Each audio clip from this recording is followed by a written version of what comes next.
Daniel pressed his back against the cold stone wall of the pit. In the darkness around him, golden eyes glowed. Low growls rumbled through the black.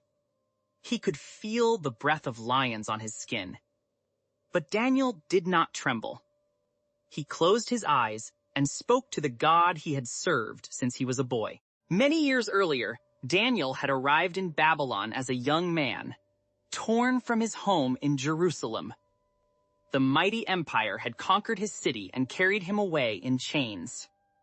Everything he knew was gone.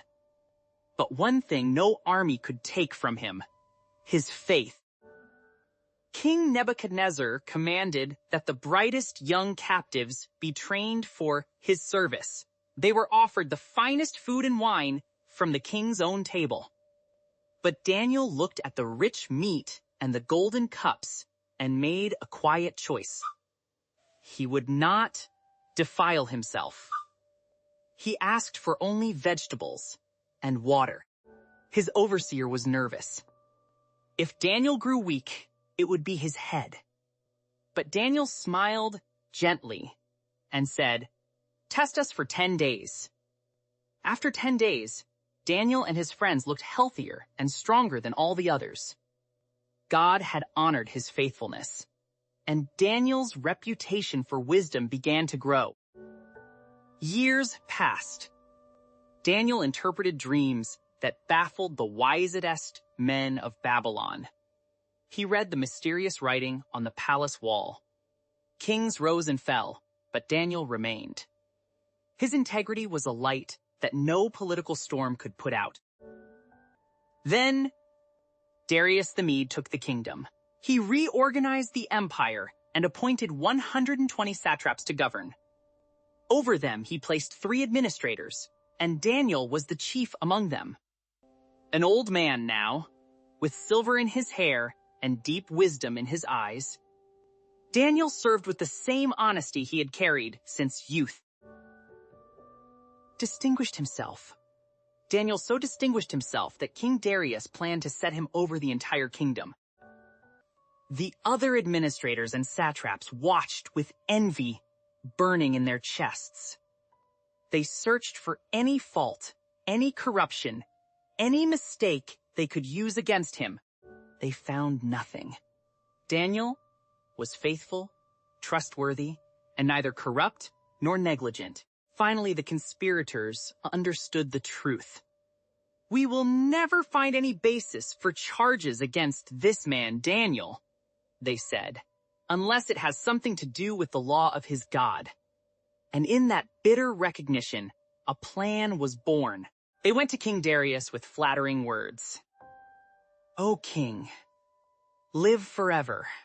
All the administrators, prefects, satraps, and governors have agreed that you should issue a decree. For the next 30 days, no one may pray to any god or man except to you. Anyone who disobeys shall be thrown into the lion's den." Darius was flattered. He did not see the trap. He signed the decree into law, and it could not be revoked. Daniel heard the news. He knew exactly what the decree meant and who it was aimed at. He knew the penalty, and yet, when he went home, he walked upstairs to his room, where the windows opened toward Jerusalem. He got down on his knees, just as he had done every day since he was young, and he prayed. He gave thanks to God. He did not hide. He did not wait until dark. The windows were wide open. The conspirators found Daniel praying, exactly as they knew they would. They rushed to the king. "Did you not sign a decree that no one may pray to any god or man except to you for 30 days? Darius nodded. "The decree stands." Then the trap snapped shut. "Daniel, one of the exiles from Judah, pays no attention to you, O king. He still prays to his God 3 times a day." The color drained from the king's face. He had been played for a fool, and the one man he trusted most was the target. All day, until sunset, Darius tried every legal argument, every loophole, every way to save Daniel. But the law of the Medes and Persians could not be changed. As the sun sank low, the king gave the order he never wanted to give. Soldiers came for Daniel. The old man did not resist. As they led him toward the pit, Darius caught his eye and spoke words that surprised everyone. "May your God, whom you serve continually, rescue you." A stone was rolled over the mouth of the den, and the king pressed his signet ring into the seal. There would be no rescue. Daniel was alone in the dark with the lions. The king returned to his palace, but he could not eat. He refused all entertainment. He could not sleep. Throughout the long night, he paced the marble floors, his crown forgotten on a table, his heart heavy with regret. At the first crack of dawn, the king ran to the lion's den. His voice cracked with anguish as he called into the darkness. "Daniel, servant of the living God, has your God, whom you serve continually, been able to rescue you from the lions?" Silence.